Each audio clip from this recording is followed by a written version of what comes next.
Pavlenko. Il est 7h42 sur Europe 1, l'heure de retrouver l'avocat des causes perdues. Bonjour Mathieu Noël. Bonjour à tous. Mathieu, hier au lendemain de la disparition de Jean-Paul Belmondo, une pluie d'hommages est venue saluer l'immense comédien qu'il était. Parmi ces hommages, certains ont fait un peu plus parler que d'autres. Celui qui a le plus fait parler, c'est celui de votre cliente, Sandrine Rousseau, candidate à la primaire écologiste, dont le tweet était adressé non pas à Jean-Paul Belmondo, mais oups, à un certain Jean-Pierre Belmondo.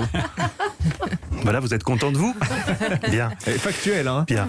Didier Pavlenko, j'ai de la sympathie pour vous, vous le savez, ainsi d'ailleurs que pour José Bétou, Anouchka Haddadi et Cindy Choléwa ici présents. Mais je n'aime pas l'insolence de ce lancement. Je n'aime pas ce mépris à l'encontre d'une femme politique qui, rappelons-le à nos auditeurs, se propose de battre Kevin Macron lors de la prochaine élection présidentielle. Ce n'est pas n'importe qui dont vous vous moquez, on peut dire n'importe quoi sans être n'importe qui. Depuis hier, ma cliente, Sandrine Rousseau, rebaptisée l'As des As par certains internautes inspirés, fait l'objet d'une campagne de harcèlement numérique sans précédent et, comme je vais vous le prouver, injuste. En effet, que reproche-t-on à ma cliente? D'avoir salué la mémoire de Jean-Pierre Belmondo. Mais Jean-Louis Pavlenko, au nom de quoi Jean-Pierre Belmondo, qui était garde forestier dans le massif des Choux, dans Picardie, et qui est décédé, oui, hasard du destin, le même jour que Jean-Paul Belmondo, l'acteur, n'aurait pas droit, lui aussi, à un hommage? J'ai compté. Il y a eu 76 734 tweets pour adresser un dernier adieu à Jean-Paul Belmondo, l'acteur. Et combien, d'après vous, pour Jean-Pierre Belmondo, le garde forestier des Chounes? Et oui, Donovan Pavlenko, je vais vous le dire, un seul, celui de ma cliente Sandrine Rousseau. 76 734 tweets pour féliciter un type qui sautait d'un hélico en criant toc toc badaboum. Un seul pour saluer la carrière d'un homme qui a passé sa vie, monsieur Pavlenko, au service des arbres, semant les glands avec entrain, recueillant, réchauffant au creux de ses mains calleuses les petits écureuils blessés. Et lorsque l'hiver s'abattait sur la forêt... Vous vous égarez là. Vous dites n'importe quoi. Oui, mais j'y suis contraint tactiquement, je défends Sandrine Rousseau. M'en voulez-vous que je fasse? Donc, permettez-moi, je poursuis, car tout se tient, je n'en suis pas peu fier. Comment? Qu'entends-je? Oui, j'ai opté pour une plaidoirie moderne sans effet de manche. On reproche également à ma cliente la deuxième partie de son tweet, jugée maladroite, voire déplacée. Je cite: merci Jean-Pierre Belmondo, donc ça c'est la première partie. Une dernière cascade, en espérant qu'elle n'ait pas été trop difficile. Émoticône clin d'œil. Alors oui, j'en conviens, s'il avait été question de Jean-Paul Belmondo, évidemment, que l'image de la dernière cascade aurait été un peu inconvenante. Mais s'agissant de Jean-Pierre Belmondo, le garde forestier Picard, qui est mort, hélas, oui, en tombant malencontreusement d'une échelle sur sa Black & Decker. Toc toc badavroum aurait d'ailleurs été ses derniers mots.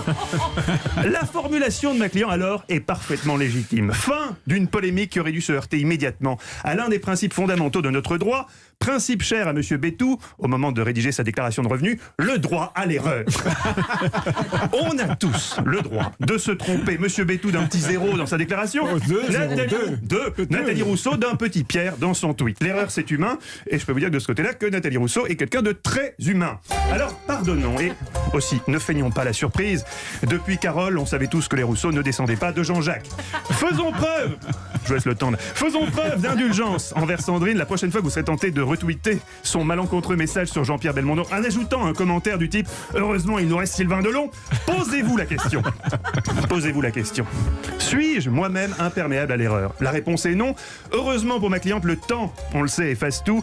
Dans un mois, alors qu'elle aura battu à plat de couture Tariq Jadot dans la course à la mastiture Europe Écologie Les Verts, qui se souviendra de ce tweet? Personne, sauf évidemment s'il envoie des tweets comme des bêtisiers de fin d'année, auquel cas ma cliente pourrait être condamnée, ne lui souhaitons pas, à être à la disparition de Belmondo, ce qu'un de nos malheureux confrères journalistes radio a été à la disparition de Carlos. C'était il y a déjà 13 ans, mais pour ce journaliste, c'est comme si c'était hier. On appelle ça en droit la jurisprudence Tiroli-Pimpon. Big bisous, Rosalie ou encore l'énormissime Tiroli-Pimpon. Carlos s'est éteint ce matin, 64 ans, des suites d'un cancer. On lui souhaite une bonne dernière, bon courage. Bon courage. Alors après ça, peut-on vraiment maintenir que l'hommage de Sandrine Rousseau est le pire qu'on ait jamais vu, comme on a pu le lire vous-même, Jean-Rémy? Vous savez que non. Merci Casper Noé. Je la cherche depuis tout à l'heure. Bon. Casper, c'est vraiment très très perché. Vous êtes un gros déglingo, comme Dimitri. C'est bon, ça, je vous découvre. Vous m'avez appelé Donovan. Oui, vous cherchez loin aussi. Mais il y a une bonne Donovan, il y a une bonne... Ouais, Donovan, c'est pas mal, c'est chic, c'est américain. Allez, à demain dans la matinale et on vous retrouve à 16h avec Stéphane Bern. Oui, avec le divin Stéphane Bern, lisez en entier ce que j'ai écrit. Historiquement, votre 16h, 18h, on vous raconte l'histoire sans se la raconter. Est-ce que vous connaissez le point commun entre Aretha Franklin, Georges Simenon et Manuel Valls? Aucune idée. Ils ont tous les trois été enfants de cœur. C'est le point commun de nos personnages. Écoutez, Eh oui, difficile à croire. Oui. Ouais, pourquoi pas. Merci Mathieu Noël. À demain matin à 7h47. Dimitri Pavlenko.